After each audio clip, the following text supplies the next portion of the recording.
Welcome to the first episode of the Narrow Way podcast. My name is Daniel, and I'm joined here with Mr. Chan.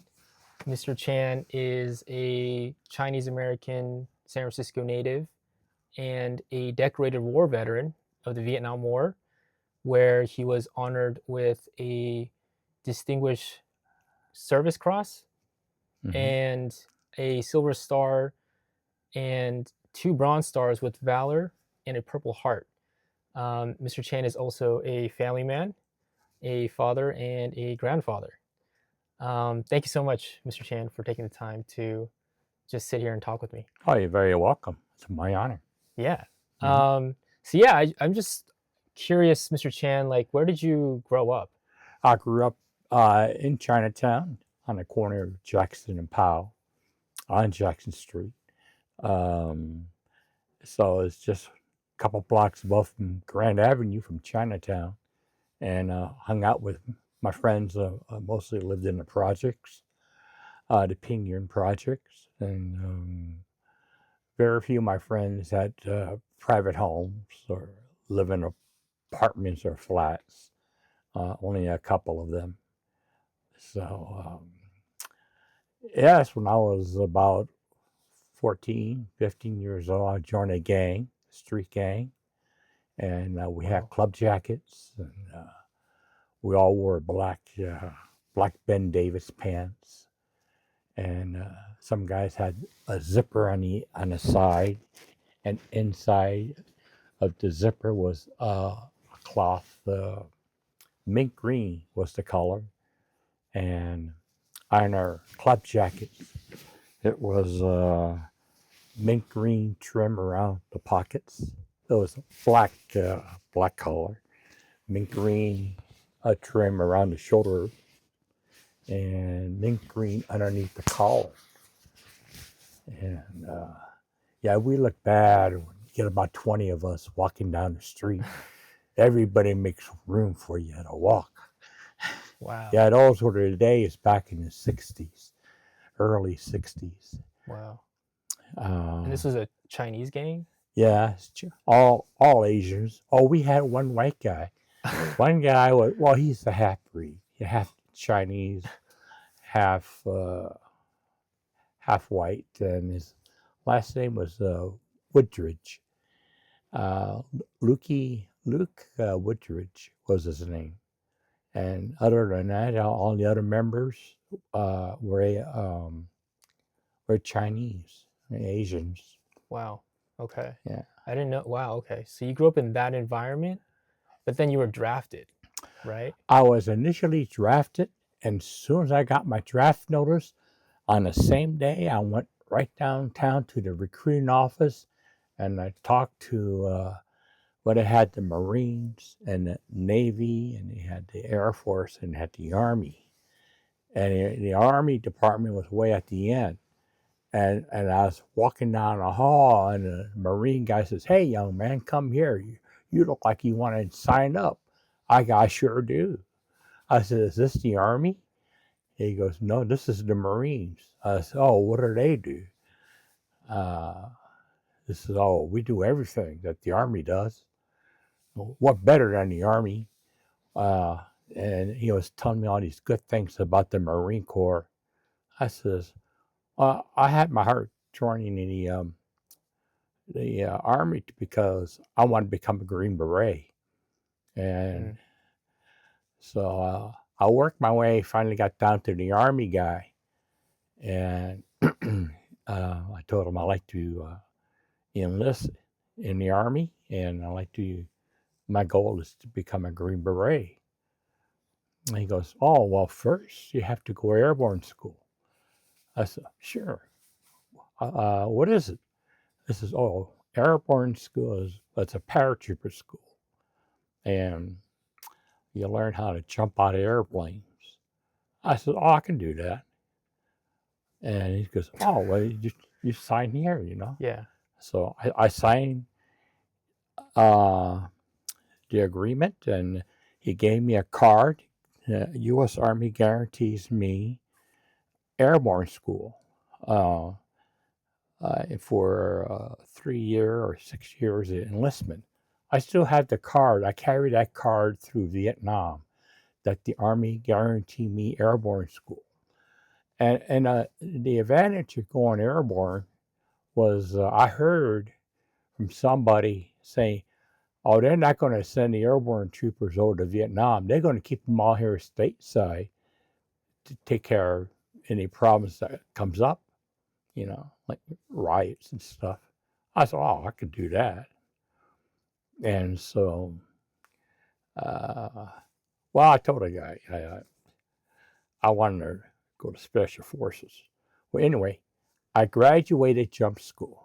And the guy says, "Okay, everybody who graduated jump school and wants to become a Green Beret, step over here." So I was right in front. I said, "Yes, sir, I want to be a Green Beret." He goes, "Okay, there's only 3 qualifications. One, you got to be 21 on the day you enter Special Forces school." I said, "Well, I was only 18. Got a little ways to go." So, and you have to be a sergeant, pay grade of E5 in order to get in. Well, I was only a private. Got a little ways to go there. And you have to have 3 years of service after you graduated.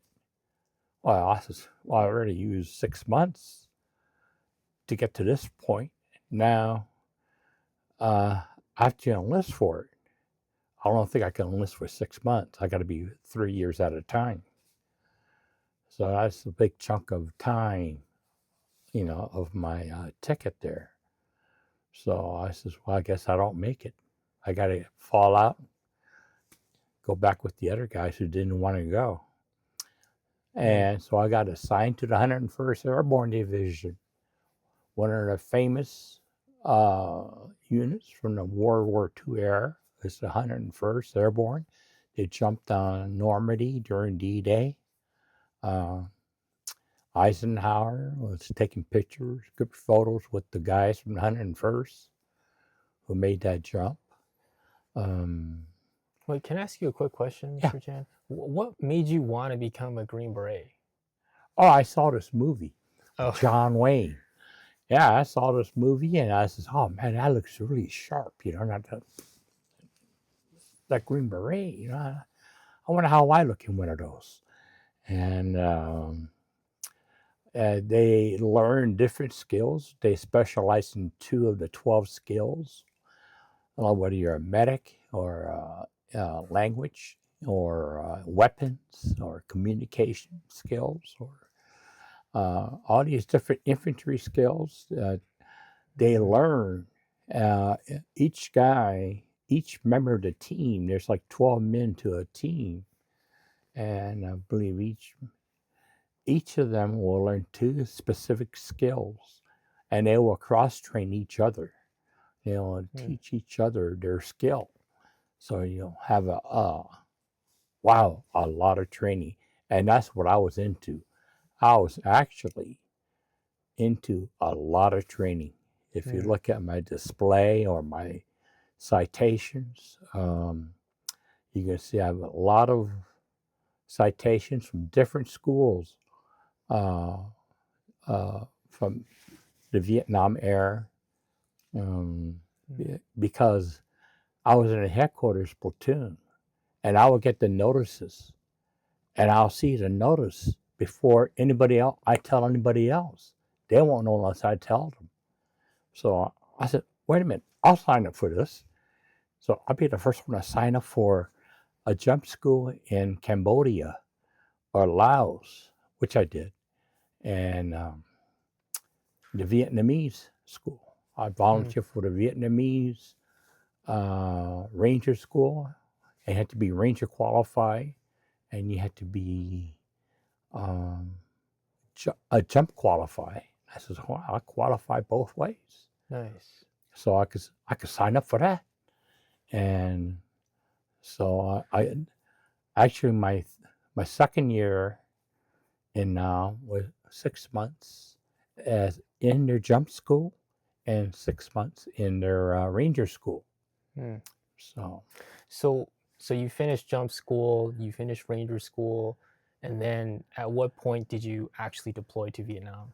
Um, Let me see. It was December, and it was just before the Tet, the 1968 Tet broke out.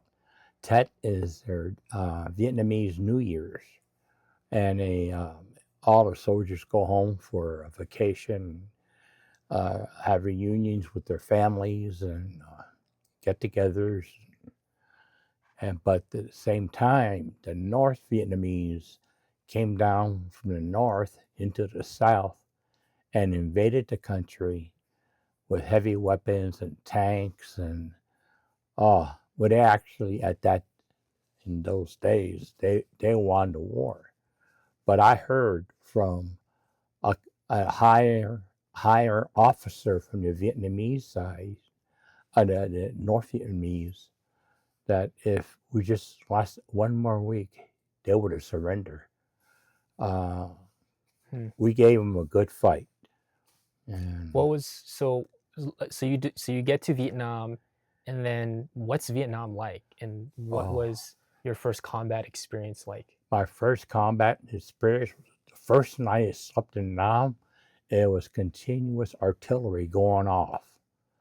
I said, well, I hear the guns going off because it's pretty loud in base camp.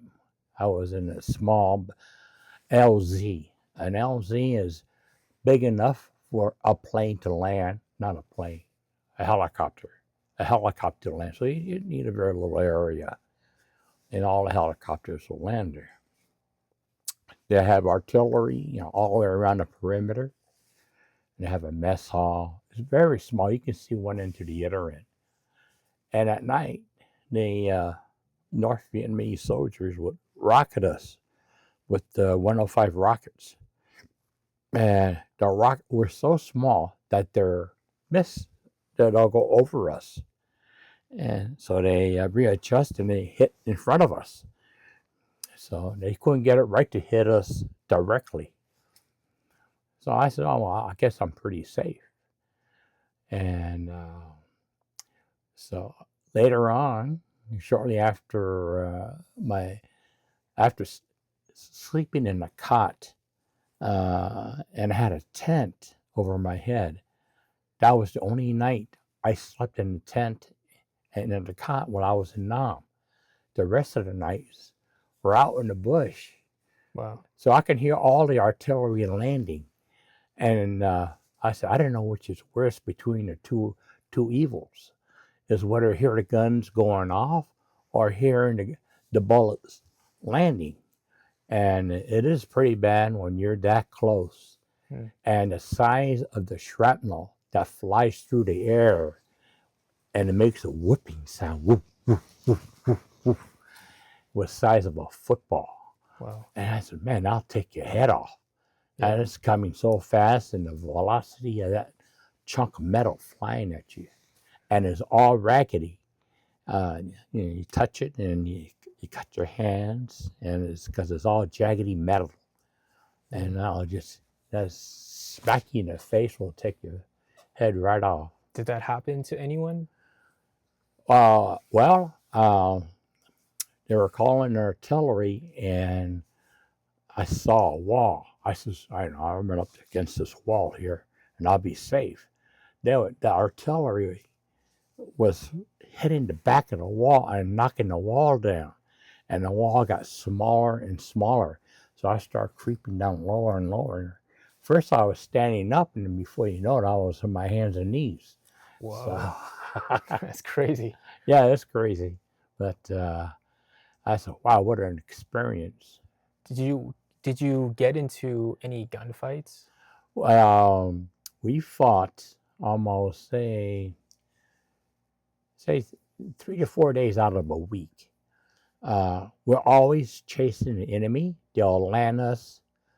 They'll pick us up in helicopters and put us in a place where they have the VC, the Viet Congs, or the North Vietnamese soldiers working. They have reports, or intelligence says they're at this location.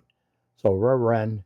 I know, since we have 10 different locations, we'll send 10 guys over here and 10 guys there, and whoever gets hit, call it on the radio, and then the rest of the guys will come. So we're doing that for a good deal of the time and see which one gets hit.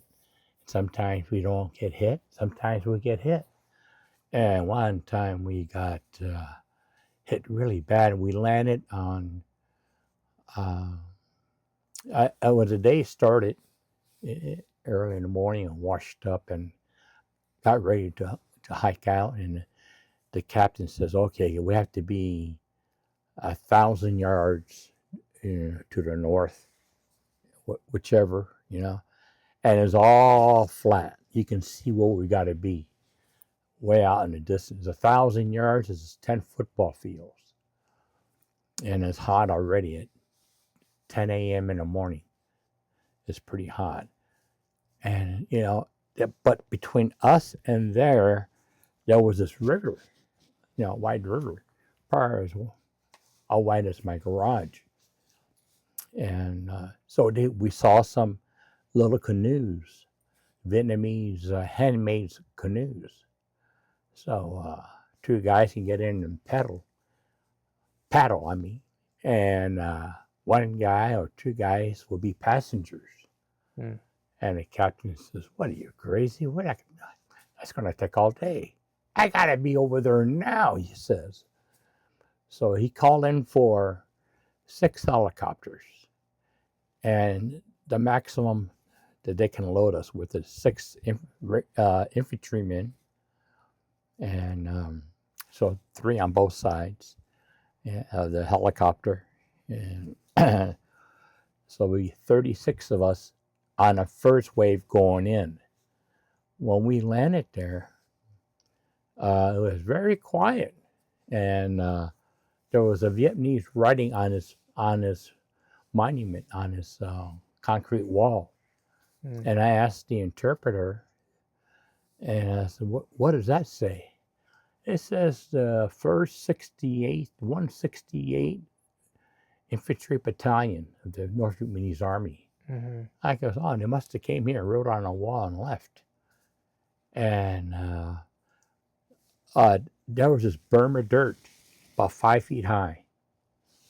And so I climbed up to the top of the dirt, and I look across, and I saw a lieutenant, first platoon lieutenant, and his radio operator.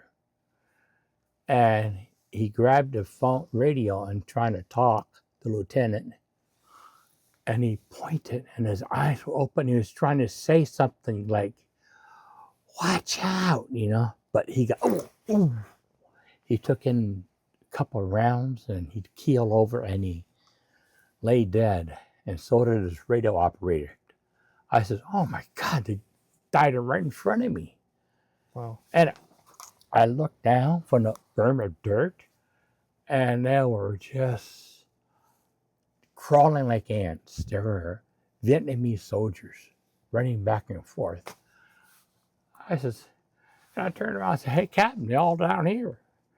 And he said, "Shoot them." Yeah. So I put my gun on full auto, and I just start spraying them. Wow. And they didn't have any rifles to shoot back. They were trying to get to their position where their weapons were. And there was a bunker at the end of this complex where the 2 trenches met towards that bunker. And the walls were like 2 to 3 feet thick. And there were little portholes, and they were shooting out of the porthole with a machine gun. And I can hear that gun going off. And next to me was a grenadier. And I says, his name was Timothy. I said, "Timothy," I said, shoot in there, And he just used Kentucky windage, just firing from the hip. And he launched a 40 millimeter grenade launcher, went right in that little 12 by 12 hole, and perfectly right in it, and went off. And all the secondary explosion because of all the weapons, grenades or ammo they had in there was going off too. Wow. And that was a pretty good sight. And then so I was looking for hand grenades, Mhm. and I had smoke grenades. So I popped these down there into the trench. Then I jumped down and fired down one way, then turn around, empty out a clip, put another clip in, and fire the other way. And in Wow. smoke, you couldn't see anything. Yeah. So it was thick because it concentrated in the foxholes. Wow. And from there, uh, see, oh, I climbed out, and the helicopters, the captain was telling the helicopters to back off, to land a little further back. And we had everybody next to me was wounded. Even my captain got shot in the butt, who was shrapnel from the grenade. There was a guy in front of me, and because I saw his head come over the dirt and went back down. And then next thing I know, I saw these German stick grenades. They twist the end of the wooden handle, and they toss it over. And he was just going just one after another, tossing these grenades without looking. And he knew that we were all over on the outside. And the grenades were going off left and right of me. And I was praying to God. I said, man, God, make him don't see me. He can't see me. I'm invisible. And it must have worked because I didn't get hit that day. And Wow. uh, so I was loading some guys off onto the helicopter. And the helicopter I loaded on got, while it was on the ground, got shot with the RPG, a rocket propelled grenade. And from there, I had to take the guys off of that helicopter and put them on another helicopter. It didn't burn anybody. It just blew the back end and tail end section of the helicopter off so it couldn't fly. And another grenade went off, hit the front of the helicopter, and the pilot was trying to get out, and the metal was all bent. And I says, "Oh, I get you out of here." With all my strength, was trying to bend that door open, and he had a bulletproof section of metal or some material on the side. I was trying to bend that out of the way, and he says, "Don't worry, Sarge." I says, "You better get going. This thing is going to blow." I said, "Don't worry, sir. If you go, I go."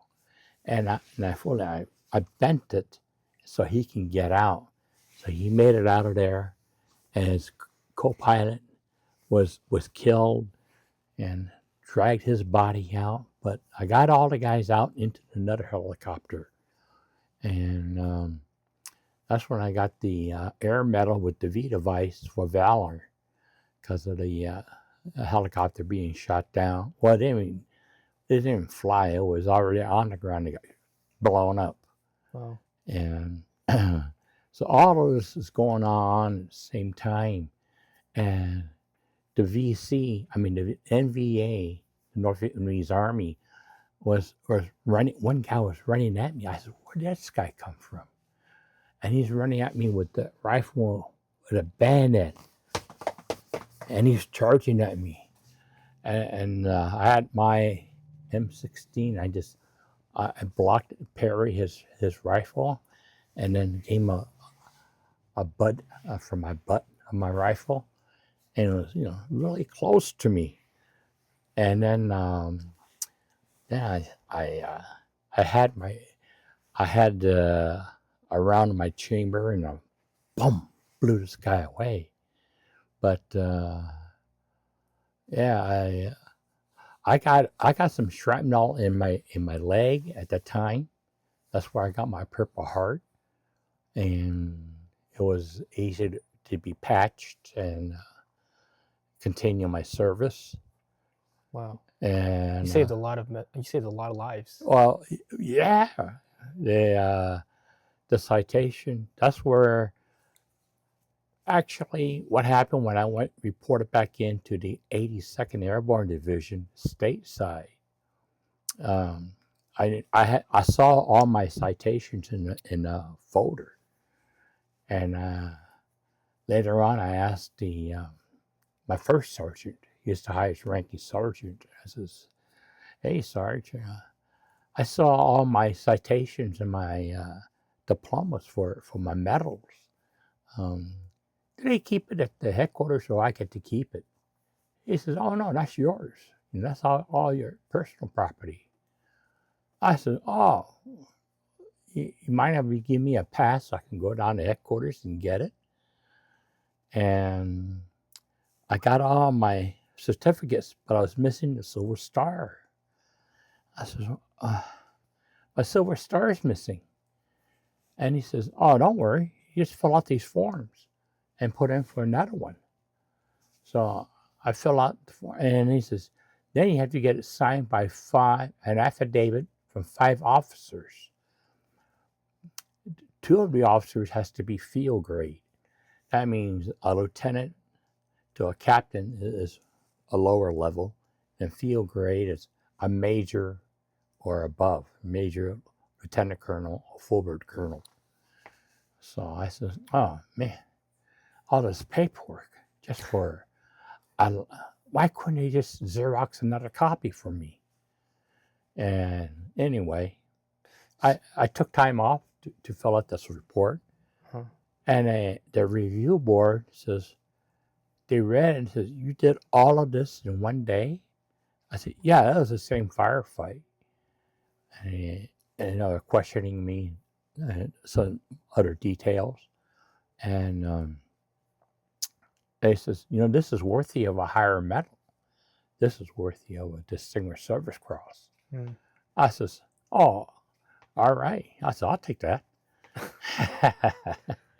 I don't know what you can get for it, but I'll take one. So I got the Distinguished Service Cross, and it just so happens that General Westmoreland happened to be visiting Washington, D.C., and then he came by our unit in the 82nd to make a speech, and they asked him to be in the parade grounds to pin this medal on me. So we had a division. That means 3 battalions. 3 battalions. Each battalion has 4 companies. There was a lot of guys. There were maybe 10,000 guys. They all had to march around and in front of me. And General Westmoreland was I was to his right. And we had to salute every time American flag passes in front of us. So when I see his hand move, I move my hand. I get this right. I wasn't too keen on military discipline by the time I came back, but yeah, I kind of kept up with it. And the Distinguished Service Cross is the highest it is award for the highest medal that the military can give you. They have for the Army is the Distinguished Service Cross. For the Air Force is called the Distinguished Flying Cross, and the Navy is called the Distinguished Navy Cross. Mm. I don't know if the Coast Guards has one. Yeah, I don't think so. They don't get those kind of medals. Oh, okay. So, but So, and yeah, man, that's crazy. That all happened in one fight. yeah, that's one firefight, and boy, there That's was crazy. Holy every guacamole. week after that, there was at least three days out of a week we have a firefight. We're hunting these guys down. And there's one night I was on radio watch, and a bullet came in. We put I was a radio operator for the company commander. That was Mhm. my main job. Even though I was trained to be on 81 millimeter mortars. When you take your initial exams, uh, well, it was about 2 a.m. in the morning. They got us all in this room. And it was a rainy night, and they turned on these space heaters, and it made it really warm in there. And he says, I got good news for you guys. All you guys are going to go in the infantry. Today's tests will place you where about in the infantry will put you.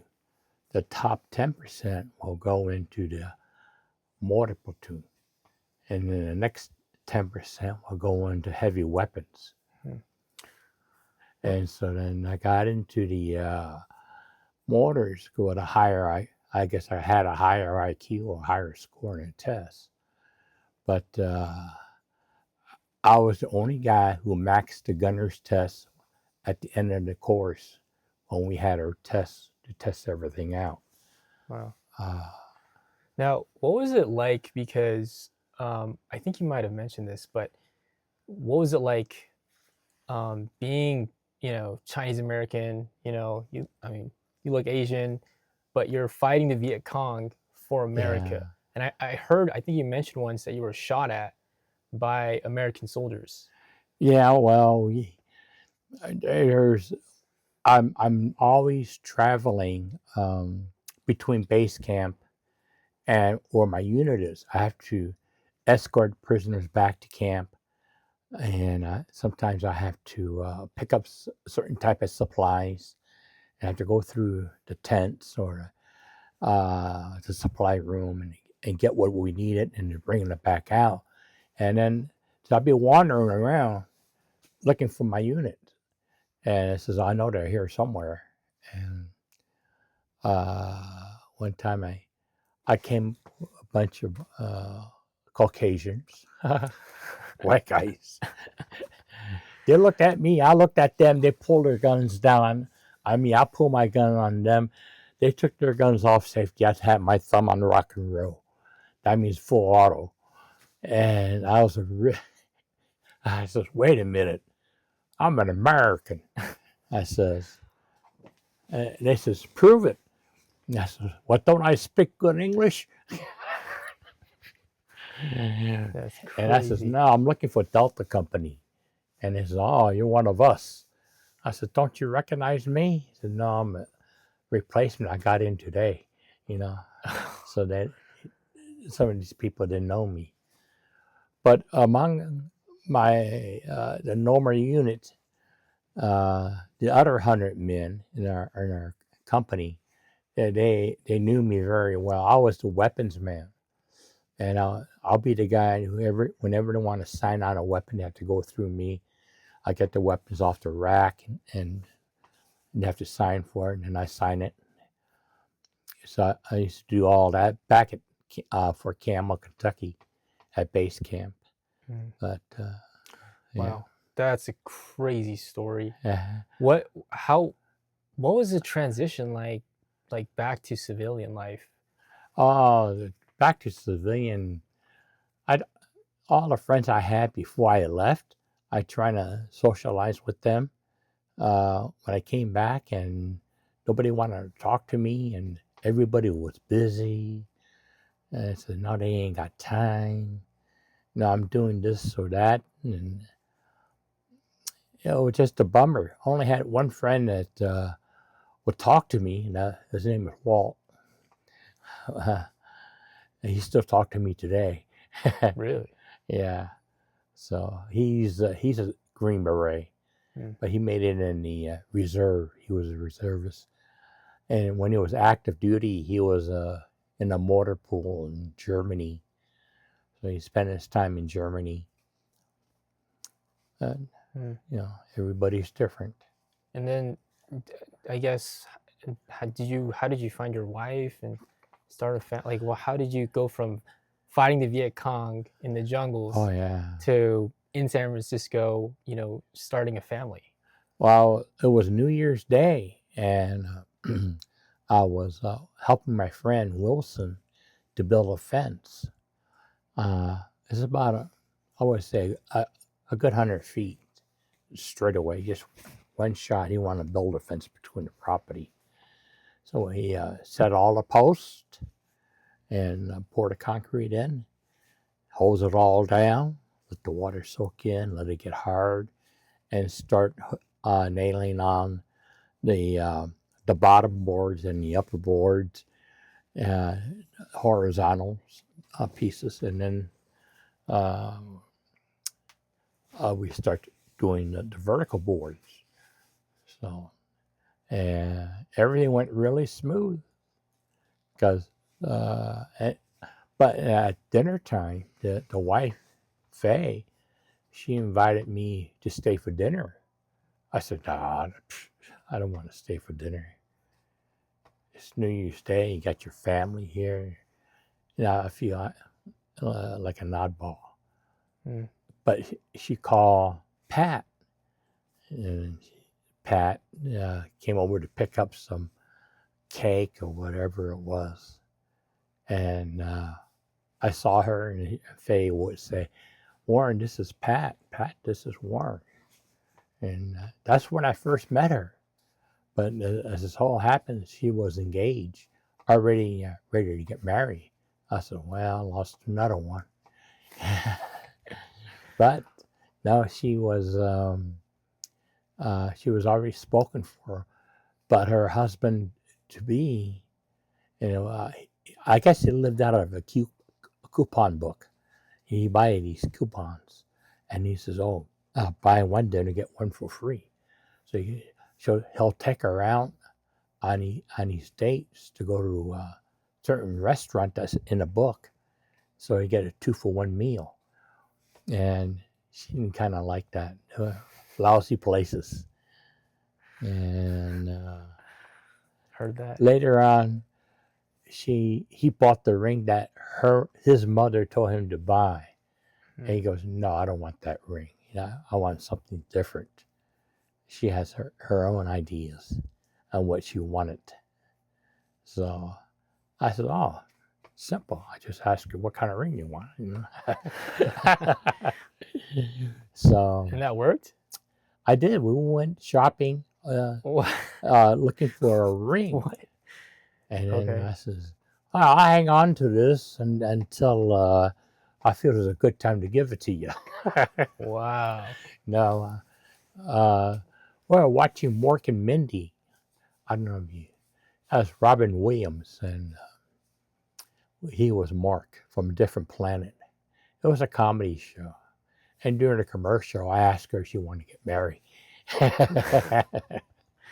Wow. So, and the rest is history. Wow. We've been married now 48 years and 1 day. Our anniversary was just 2 days ago. Wow. 2 days, yeah. 48 years and 2 days. Wow. Yeah. Wow. Never missed a minute. Always had a meal on the table by 6.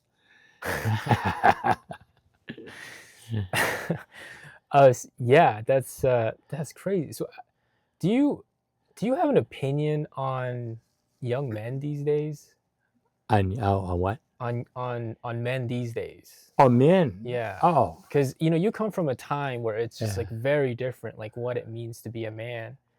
oh. And today, I think it's a I little don't know. different. I don't know about men today. I don't socialize with them. I used to hang out with my church, going to fellowship and going to Sunday school and going to church. And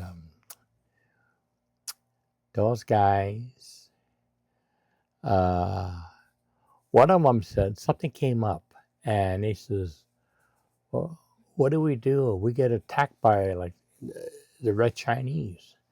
And it says, show them a picture of Warren. That was their answer.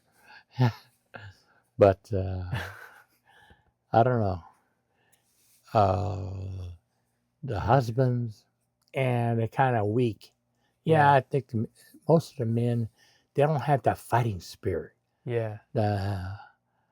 Oh man, I was wild then when I was younger. Mm. I would fight, and go for it and just charge right into it. Yeah. But If you go ahead. time of change. Yeah. Yeah. If you had a message for all the young men out there, what would that be? Go airborne. Yep. Fair enough. Join the Army. Mm.